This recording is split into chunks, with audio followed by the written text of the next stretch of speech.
같이 읽겠습니다. 모세가 홍해에서 이스라엘을 인도하며 그들이 나와서 수르 광야로 들어가서 거기서 사흘 길을 걸었으나 물을 얻지 못하고 마라에 이르렀더니 그곳 물이 써서 마시지 못하겠으므로 그 이름을 마라라 하였더라. 백성이 모세에게 원망하여 이르되 우리가 무엇을 마실까 하매 모세가 여호와께 부르짖었더니 여호와께서 그에게 한 나무를 가르치시니 그가 물에 던지니 물이 달게 되었더라.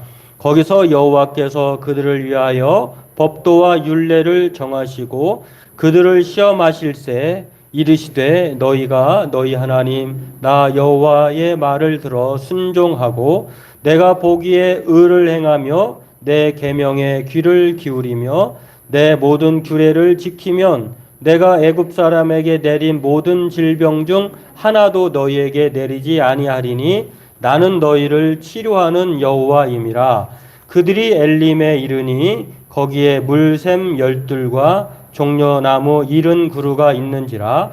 거기서 그들이 그 물결에 장막을 치니라. 아멘.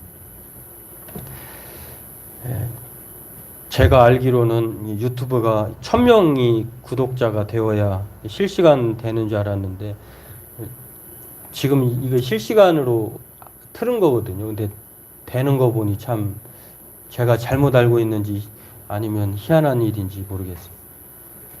업로드는 되거든요. 녹화해가지고 올리는 거는 되는데 실시간은 그렇게 알고 있는데 그렇지 않으면 이제는 그 컴퓨터로 그 캠코더를 설치해서 하는 경우도 있는데 우리는 그렇게까지는 하기가 어렵거든요. 사람이나 장비가 없어서. 그래서 휴대폰으로 잘 했는데 지금 프리즘 라이브 스튜디오가 지난주부터 좀 이상하더니 안 되더라고요. 근데 이게 안 되는 것이 아니라 어떤 때는 또 돼요. 그러니까 이게 문제가 이게 도대체 무슨 문제지? 그래서 지워보기도 하고 계정을 다시 바꿔보기도 하고 했는데 어제 이후로는 안 하고 오늘 와서 해보니까 오늘 아침에 안 됐는데 세영이가 뭐 이렇게 유튜브 어쩌고 해서 보니까 했는데 또 되는 거 보니 세영이가 답인가 하는 생각이 들기도 하고 요즘은 그 꼬마아이들이 초등학교 아이들이 유튜브를 많이 하잖아요. 그래서 다 열어놨나도 모르겠고 참 아무튼 감사합니다. 이렇게 왜냐하면 이 라이브 카톡으로도 할 수 있는데 라이브 카톡은 잘 끊기고 소리가 좀 안 좋더라고요. 그래서 가급적이면 유튜브로 하는 것이 좋아서 그렇게 하고 있는데 또 계속 해왔던 앱을 사용하니까 그게 또 편하기도 하고 그랬는데 조건이 좋았거든요. 그건 무료고. 아무튼 뭐 그런 상황인데 오늘 이렇게라도 예배할 수 있어서 감사드립니다. 지난 시간에 광야에서 만난 마라의 쓴물에 대해서 살펴봤는데요. 오늘은 그 말씀은 22절에서 24절을 통해서 나눴는데 오늘은 나머지 절 25절에서 27절 말씀을 중심으로 살펴보도록 은혜를 나누기를 원합니다. 이스라엘 백성들은 모르지만 지난 시간에 우리가 살펴본 것처럼 하나님께서 가나안 땅으로 인도하실 때 블레셋 사람의 해변길, 지중해 길로 단시간에 갈 수 있는 지름길을 놔두고 홍해를 건너서 광야 40년 동안 광야길로 인도하신 데에는 우리는 모르지만 이스라엘 백성들은 모르지만 하나님의 계획, 작정 가운데 있다는 것을 알 수가 있습니다.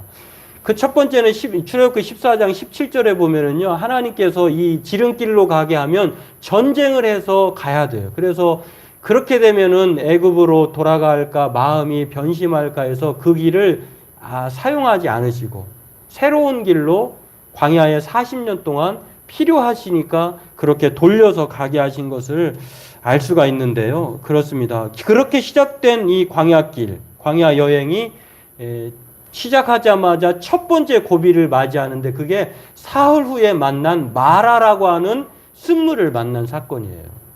여러분 홍해를 건넜고 또 애굽의 그 10가지 재앙을 통해서 하나님에 대한 온갖 엄청난 큰 능력을 경험한 이스라엘 백성들이 사흘을 지나다가 그렇게 해서 만난 땅이 마라잖아요. 쓴물을 만났는데 사막에서 만난 물은요 소금기가 머금어서 먹을 수 없는 쓴물이라고 해요. 죽는 거예요.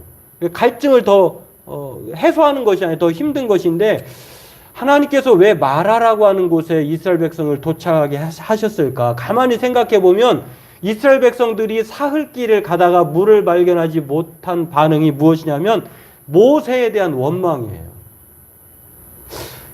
이것들을 생각해 보면은요, 하나님께서 의도적으로 이 사흘을 이제 이스라엘 백성들에게 물을 만나지 못하게 하신 것이 아닌가. 왜냐하면 사흘 동안 물론 이제 10가지 기적과 홍해를 만났을 때에 하나님에 대한 생각들, 마음들이 충만했을 것이에요. 그런데 하루가 지나고 이틀이 지나고 3일이 지났을 때 이스라엘 백성들의 마음속에 어떤 생각이 들었을까요? 그 하나님 어디 갔지?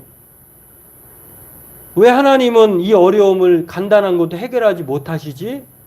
하나님 안 계신 것 아니야? 하나님 우리 버린 것 아니야? 라는 생각을 하게 되었을 것입니다. 그러니까 사람이 계속된 고난, 어려움, 기도해도 응답이 되지 않을 때는 우리가 쉽게 어떤 생각을 하냐면 하나님은 안 계시다. 하나님은 나를 사랑하지 않는다. 하나님은 나를 떠났다. 이렇게 생각한다는 거예요. 하나님은 무능하다. 하나님은 우리의 마음을, 인간의 마음을 아셔서 그게 아니다고 하는 것들을 광야 시작하는 초행의 첫 번째 고비를 마라라고 하는 것을 통해서 다시 한번 그거 아니야. 여전히 나는 살아있고 너희와 함께하고 능력이 많은 하나님이야 라고 하는 것들을 마라의 쓴물을 단물로 바꿔주는 것을 통해서 가르쳐주고 있다고 하는 것입니다. 그렇습니다. 오늘 이 광야 40년을 시작하는 그 즈음에 초반부에 이 마라의 쓴물을 만나게 하신 것은 그런 하나님에 대한 생각을 다시 한번 이스라엘 백성들에게 심어주신과 동시에 광야의 생활에 적합한 삶을 살도록 생각과 태도를 바꾸라고 하나님이 이 의도적으로 마라의 쓴물을 만나게 하신 것이라고 하는 것입니다. 광야에서 사는 법을 알라는 거예요. 광야에서 사는 법은 어떤 것이냐면요, 없이 사는 법을 배우는 거예요. 그리고 강한 온실 속의 화초가 아니라 강한 야생초 같은 삶을 살아야 한다고 하는 것들을 이 마라의 쓴물을 통해서 가르쳐 주시고자 한다고 하는 것입니다. 오늘 그런데 하나님은요, 지난 시간에도 살펴봤습니다만 마라의 쓴물이 쓴물로 끝나는 것이 아니라 단물로 바뀌어집니다. 한 나뭇가지를 던지게 하셔서 원망하니까 모세에게, 그래서 학자들은 이 한 나뭇가지를 던져서 쓴물이 단물로 바뀌어진 사건을 갖다가요, 이제 모형론으로 그 나무가 무엇이냐, 그게 무슨 종려나무냐, 아니면 조각목이냐, 조각나무냐, 씨띠나무냐, 이렇게 찾는 것은 별 의미가 없는 것은요, 그 나무에 대해서 가르쳐 주질 않아요. 그러면 도대체 그게 무엇이냐? 그냥 나무일 수 있어요. 흔한 나무. 아니면 이제 구약 학자들은 이 신약 학자의 그 의견을 반영해서 어떻게 얘기하냐면 그 나뭇가지가 바로 십자가다라고 말을 하는 경우도 있어요. 그렇게 모형론적으로 해석하는 분도 있지만, 그러나 그것을 과도하다고도 생각할 수 있는데, 하나님은 그 나뭇가지로도 그 쓴물을 단물로 바꾸실 수 있는 하나님이라고 하는 것들을 이스라엘 백성들에게 가르쳐 줍니다. 너희들이 이렇게 광야 40년을 생활하면서 또 만날 거야. 그럴 때마다 나뭇가지로 단물이 되잖아. 걱정하지 마. 안심해. 나를 믿고 따라가자. 이렇게 말씀하고 있다고 하는 것입니다. 오늘 하나님은요, 인생의 마라를 만났을 때에 우리가 이 마라라고 하는 뜻은 쓰다, 고통스럽다, 슬프다, 인생의 어려움을 만났다 할 때에 사용하는 말이에요.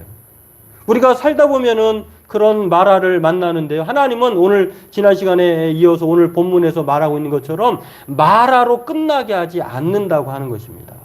쓴물을 단물로 바꿔주시고, 또 하나님은 조금 더 진하게 하셔서 약 10km에서 11km 정도밖에 안 되는데요, 마라에서 엘림으로 도착하게 하셔서 거기서 어느 정도 머물게 하시냐면 사흘 동안 고생했잖아요. 그런데 한 달 동안 머물게 하십니다. 하나님의 은혜가 이렇게 차고 넘친다는 것입니다. 오늘 이 은혜의 말씀을 살펴보면서 하나님을 다시 한번 생각하는 저와 여러분 되기를 바라겠습니다. 오늘 본문에서 이 첫 번째로 생각해 볼 수 있는 것은요, 하나님은 쓴물을 단물로 바꿔주시는 하나님이라고 하는 것입니다. 마라의 쓴물을 마라의 단물로 바꿔 주신다고 하는 것입니다.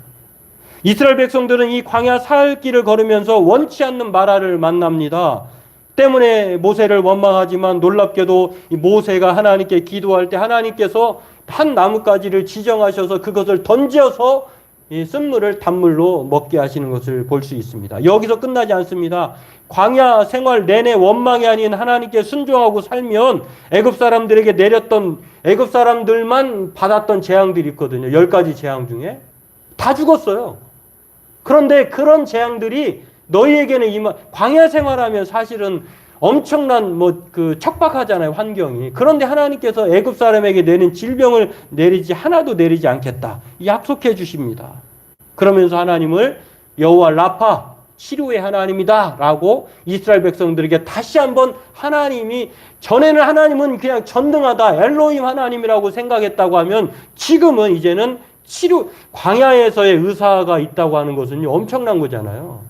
의약품이 있다는 것은 지금 코로나19로 말미암아 이게 약소국이냐 강대국이냐에 따라서 이 코로나의 그 백신을 맞기도 하고 못 맞기도 하는데 그런 차이예요.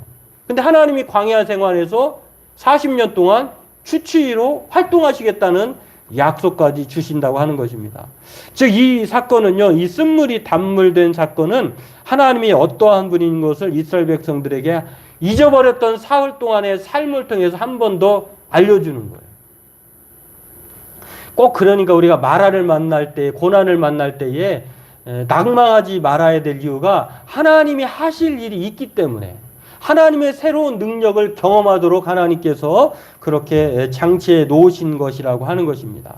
마라에서의 쓴물이 단물 되게 하신 것은요, 사흘 길을 걸으며 잊고 있던 하나님에 대해서 다시 한번 기억을 새롭게 하는 것이라고 하는 것입니다. 우리의 마음속에 하루도 아니고 이틀도 아니고 이스라엘 백성들의 마음속에 사흘이나 계속된 이 목마른 갈증, 사람이 정말 궁지에 몰리면은요, 제가 요즘에 보는 TV, 유일하게 보는 TV 프로그램이 하나 있어요.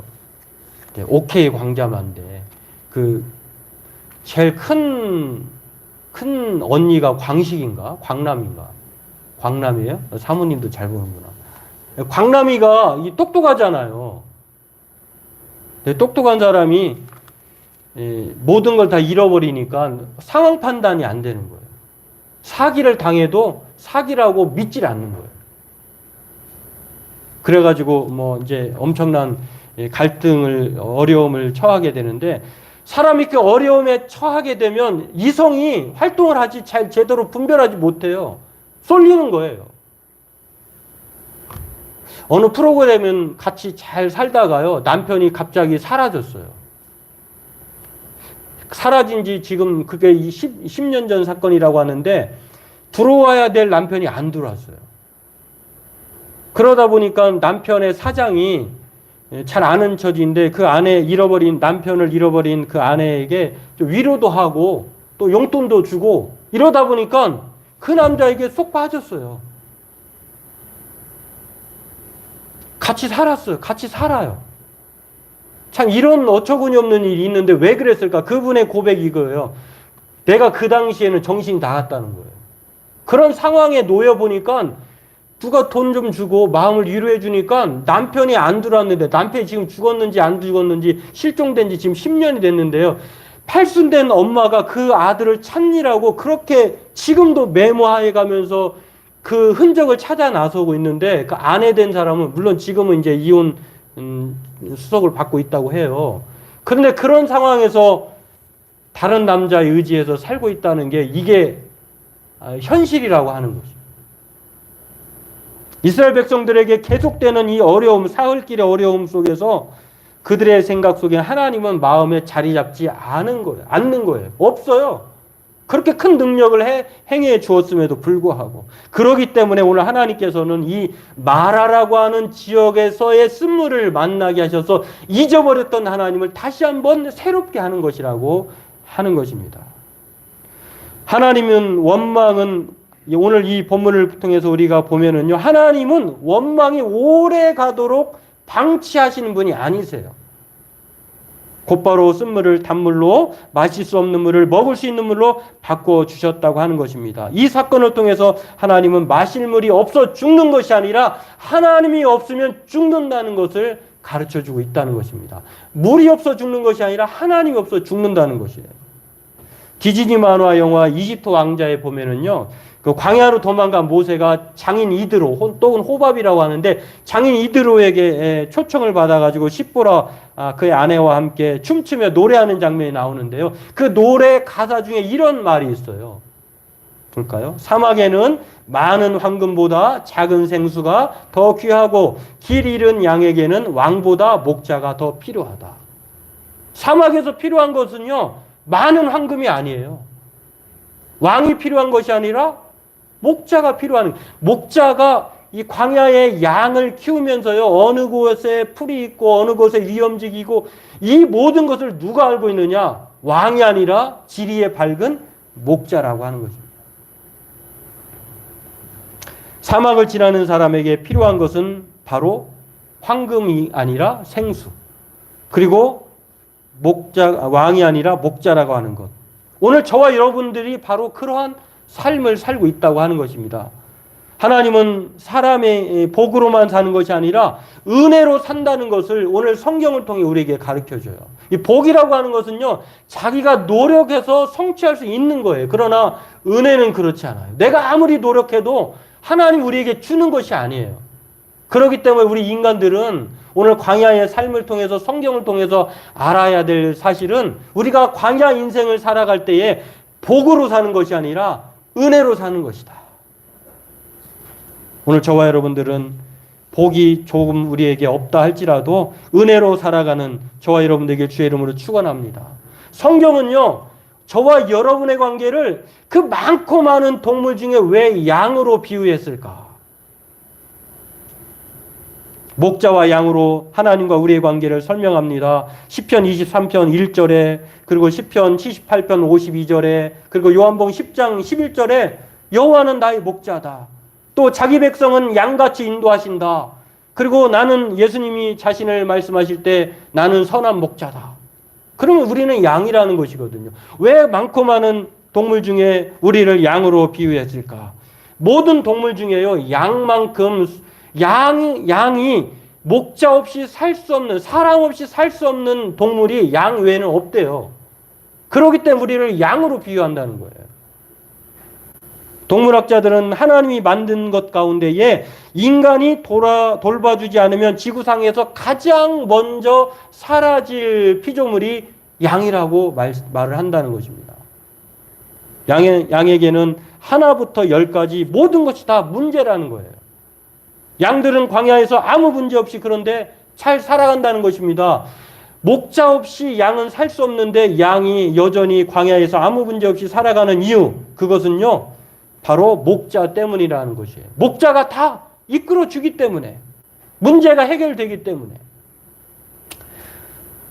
오늘 이것을 마라의 쓴물을 단물로 바꿔주신 하나님을 통해서 우리는 기억해야 될 줄로 믿습니다. 저와 여러분들은요, 하나님 없이는 살 수 없는 존재예요.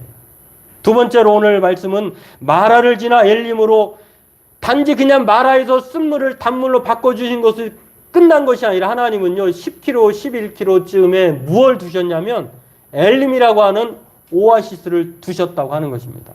마실 물을 그곳에서 넉넉하게 부족함 없게 하시는 하나님인 것을 알게 합니다. 사흘길을 고생했는데 이제는 한 달 동안 휴식처, 안식처에서 편히 쉬도록 이끌어 주신 분이 하나님이라고 하는 것입니다. 광야에는 샘이나 우물이 없습니다. 오아시스만 있을 뿐이에요. 생텍쥐페리의 그 페리의 어린 왕자에 보면은 이런 그 광야가 아름다운 것은 어디인가에 오아시스가 숨어 있기 때문이다라고 하는 그런 내용이 나와요. 광야를 지나가는 사람의 머릿속에 온통 한 가지, 광야를 지나면서 그 사람이 생각하는 온통 한 가지는요, 사실은 그 광야를 지나면서 야생 동물의 그런 공격보다도요, 물이 있느냐 없느냐라는 거예요. 물론 어떤 사람은 광야를 지날 때 가장 필수품은 그 신발이라고 말하는 분도 있어요. 신발 사이에 모래가 끼면 그 모래가 이렇게 발을 괴롭혀서 상처가 나게 해서 못 걷는다고 하는데, 가장 필요한, 그럼에도 신발 없으면 걸을 수는 있잖아요. 그러나 물이 없으면 죽는다는 거예요. 이 오아시스라고 하는 엘림 골짜기를 만나게 하신 것, 이것을 만나지 못했다고 하면 죽었을 것입니다. 엘림이라고 하는 곳, 마라의 복을 지나 은혜의 오아시스인 이 엘림에서 하나님은요, 한 달 동안 진을 치게 하십니다. 이 마라에서 엘림까지의 거리가 한번 볼까요? 이 정도 거리인데 이게 뭐 눈으로 볼 수 없죠. 약 10km에서 11km 정도 된다고 하는데, 이 과정을 통해서 하나님은 마라의 쓴물을 만나게 하심으로써 광야의 생존법을 알려주셨는데, 광야에서 그 생존법, 그게 바로 하나님을 의지하고 따라가는 것. 복이 아니라 은혜로 살아가게 하는 것. 뿐만 아니라 하나님은 마라에서 엘림으로 인도하시는 쓴물을 오아시스로 바꿔주시는 하나님이라고 하는 것을 두 번째로 우리에게 알려주는데, 이것은 무엇이냐면 하나님은 엘림으로 인도하시는 하나님인데, 그 하나님은 넉넉하고 부족함 없게 인도하시는 하나님이라고 하는 것입니다. 오늘 성경은 엘림에 대해 이렇게 말합니다. 다음 거 넘겨주세요. 그들이 엘림에 이르니 거기에 물샘 열둘과 종려나무 70그루가 있는지라. 물샘이, 하나 더 그림 넘겨줄까요? 이렇게 보여요. 지금 이렇게 최근에 찍은 그림이라고 하는데, 이런 우물가가 12개가 있다는 거예요. 주변에 종려나무 70그루가 있어요. 이곳은 휴양지예요. 휴양지. 안식처예요. 마라의 쓴물이었던 그곳이 이제는 엘림이라고 하는 아주 풍족하고 넉넉한, 물샘도 12개가 있고 종려나무가 70그루가 있는 아주 풍족한 넉넉한 휴양지로 하나님이 인도하셨다고 하는, 이게 바로 오아시스 엘림이라고 하는 것입니다. 엘림 교회가 있잖아요. 그 엘림이 바로 종려나무 가지들이란 뜻이기도 하고, 또 이렇게 오아시스다 이런 뜻을 가지기도 해요. 홍해에서 마라까지의 거리가 53km. 그런데 마라에서 엘림까지가 거리가 10에서 17km. 걸어서는, 낙타로는 2시간 정도. 사람이 걸어서는 한 3, 4시간 거리가 되겠죠.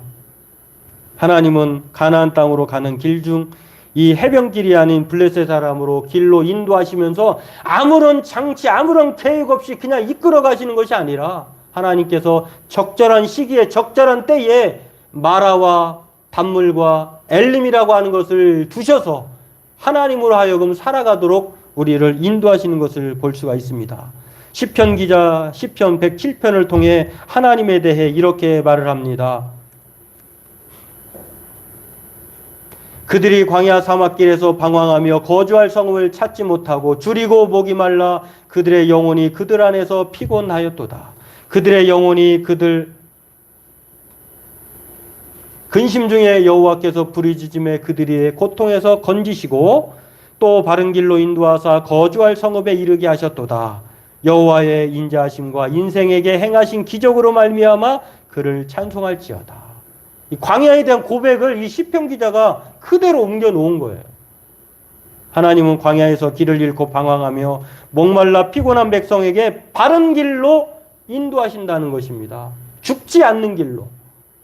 그리고 거주할 성읍 엘림으로 인도하셨고, 샘도 12개나 있고 종려나무가 70그루가 있는 안식처로 하나님은 우리를 이끌어 가신다고 하는 것입니다. 충분히 쉬고 힘을 내도록 여러분과 저에게 하나님께서 마라를 지나 엘림으로 인도하신다고 하는 것입니다. 오늘 하나님은 우리의 고통과 슬픔을 방치하는 분이, 오래 두시는 분이 아니세요. 오늘 우리의 인생의 광야길을 갈 때 저와 여러분들이 낙심과 원망하지 않기를 바랍니다. 하나님은 이스라엘 백성에게 때 맞춰서 그렇게 놀라운 사랑을 베풀어 주셨고 기적 같은 자비를 베풀어 주셨다고 하는 것입니다. 구약에서 그야말로, 물론 광야 생활을 가장 많이 한 사람은 모세이지만 40년이지만 그럼에도 불구하고 40년은 광야 생활이고 40년 더 살았으니까 한 80년 되겠네요. 기간보다도 그 삶의 기간에 광야의 삶이라고 하는 광야의 전문가가 누구냐면은요, 다윗이에요, 다윗. 다윗은 광야의 삶을 통하여서 그가 가장 힘들고 어려울 때에 그 유명한 시편 23편을 광야 생활을 통해 만든 거예요. 여호와는 나의 목자시니 내게 부족함이 없으리로다. 그가 또 한편의 시편을 만들었는데요. 시편 30편 11편인데 이렇게 말을 합니다. 주께서 나의 슬픔이 변하여 내게 춤이 되게 하시며 나의 베옷을 벗기고 기쁨으로 띄우셨나이다. 이게 다윗의 같은 고백이에요. 하나님은 노여움은 잠깐이요 그의 은총은 평생이로다. 우리 한번 같이 읽어보겠습니다. 그의 노여움은 잠깐이요 평생이로다. 한 번 더 읽겠습니다. 그의 노여움은 잠깐이요 그의 은총은 평생이로다. 말하는 잠깐이에요. 엘림의 오아시스로 인도하신 하나님을 기억하는 저와 여러분 되기를 바랍니다. 광야에서 삶은 딱 두 가지예요. 두 가지가 필요해요. 목자와 나침판이에요. 광야는, 사막은 길이 없어요. 그러니까 반드시 필요한 것은 그 길을 아는 목자, 그리고 방향을 알게 하는 나침판 외에는 필요한 것이 없어요. 오늘 저와 여러분들은 하나님이 우리의 목자이시고 나침판 되심을 믿고 지금의 잠깐의 어려움을 지나면 엘림이라고 하는 놀라운 오아시스가 있다고 하는 것들을 기억하면서 하나님의 사랑과 자비를 생각하며 오늘을 살아가는 저와 여러분들의 주의 이름으로 축원합니다. 기도하겠습니다. 하나님, 오늘 우리들이 모험으로 우연으로 사는 인생이 아니게 도와주시고 이 세상, 광야 세상을 살아갈 때에 하나님의 은혜로 살아가는 복된 인생, 믿음의 사람 되게 하여 주옵소서. 물과 길도 없는 곳에서 모든 게 불편하고 알 수 없는 광야 생활이지만 오직 하나님께 맡기고 살아가는 저희들 되게 하여 주옵소서. 감사하며 예수님의 이름으로 기도하옵나이다. 아멘.